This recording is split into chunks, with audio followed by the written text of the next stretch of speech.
It's been a while. It's good to see you today.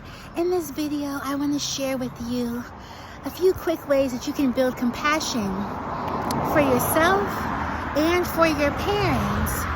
And this came through realizing that so many of the things that I have struggled with as an adult, my parents struggled with those things too. The first thing I had to do was I had to talk to them. I had to ask them, have you ever struggled with feeling this type of emotion? Have you ever struggled with this type of interpretation?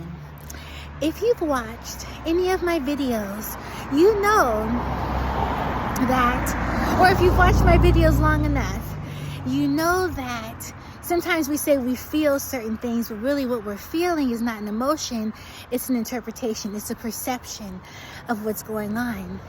And so when we are able to sit with our parents, and maybe our parents are not living, so this will apply differently if your parents are not living or if you're not speaking to your parent. But when we're able to ask, have you ever struggled with this type of emotion, this set of emotions?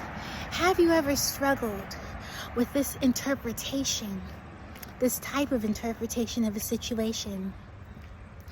Then you can begin to walk a new type of bridge within yourself and in your relationship with your parents. So I'm in Massachusetts right now. I'm going to try to make this video really quick before the rain falls again because it's been thundering and I got wet in the storm, brief storm. And so I hear the thunder in the clouds. I was walking down the street. I'm in Great Barrington here supporting a summer camp, a wonderful summer camp for children who have had open heart surgery. I'm on my break today. I'm walking down the street. It's pouring down raining. And I see that, and I'm looking at the ground so I can try to describe it to you the best way I can. There's a part of the ground that's still dry because the part of the roof comes over, like it has this, it's not an awning, but it just comes over just a little bit and the part of the ground is still dry. And so I thought about, it's amazing how the mind works. It's amazing how the mind works. I immediately thought about my dad telling my sister and me to walk on the dry part of the ground because we wouldn't get as wet. And that immediately came to me. And that was probably, I'm sure, that was over 30 years ago. He said, Mama, get to the side. It's not, because we're walking and it just starts raining. And we didn't have smartphones back then to give us an hour by hour report. So, we're walking and my dad says to get to the side. And we're rushing back in the rain and we get all wet. But somehow my dad found a way to enjoy the rain. And as I'm thinking about him today and how he found that part of the ground that was dry for my sister and I to walk that part of the ground because it wasn't as wet, I thought about all of the ways, and it happened really quickly, so I wasn't trying to think about it. Oh, it's starting to rain. I wasn't trying to think about it, but it came really quickly, and how all of the ways with parents, they're learning things for the first time while they're raising their children, while they're raising you. And so I thought about my dad, and I thought about how he wasn't that young. He wasn't 20 or 15 with children. He was in his mid-20s. But it was still a stressful time because he had a lot of trauma, like serious trauma that he hadn't begun to address. And he had the stressors of the current day, back then. And just not knowing what to do. I'm turning around now. And so I'm thinking about this, and I'm thinking about this, my sister and I being little girls running down the street trying to stay on the dry part of the cement, because that much of the ceiling coming over could keep us a little bit drier, and how my dad was able to recognize that, and in all of his pain and all of his unresolved hurt, he was able to recognize something, recognize the solution, and put it to action with my sister and me. And I share that story because I can't say everything my dad was going through at that time. Number one, for privacy measures, but number two, because I don't know. He shared some things for sure, but I'm not a mother of, my own children. I'm very loving, and I've cared for a lot of children. So I've had some sprinkles and glimmers of motherhood in that way, like caring for kids.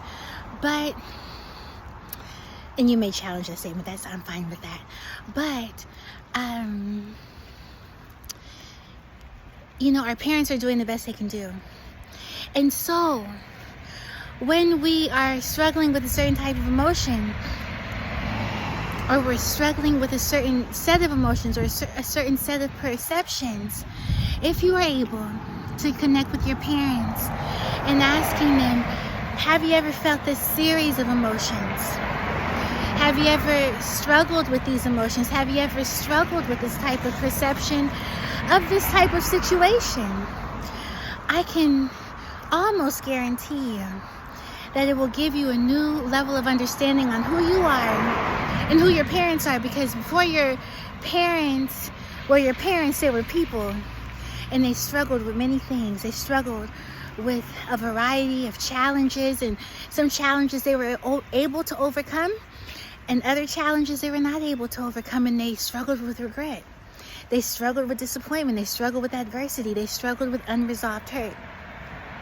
So, before you go judging what you would have done if you were in that situation, you can't do that. You're not in that situation as that person with all of that programming, so you can't say what you would have done as that person. But what you can do is get curious and ask, have you ever struggled with this type of thing? And when you ask the question, have you ever struggled with this perception, this type of perception of a situation, that's really profound, because now if your parents know that there's a distinction between feelings and interpretations, and when we say emotions and interpretation, when we say I feel, like an example is, I feel like you're disrespecting me.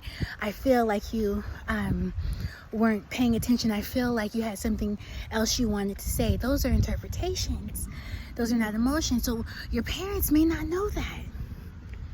Wow, your parents may not know that. And even if they've heard of it, they may not be practicing it. Practice is so much more powerful than simply holding information.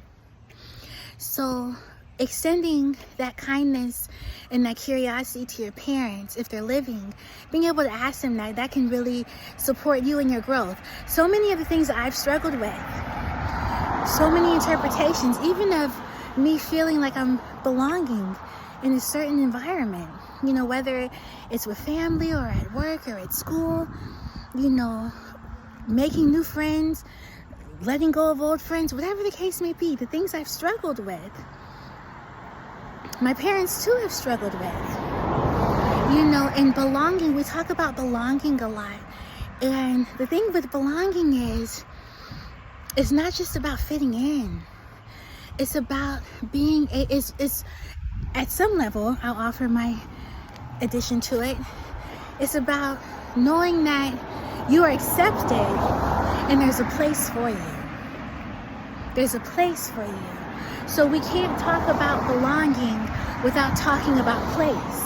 And when we talk about place, we have to talk about location. We have to talk about context. We have to talk about, where a person sees themselves.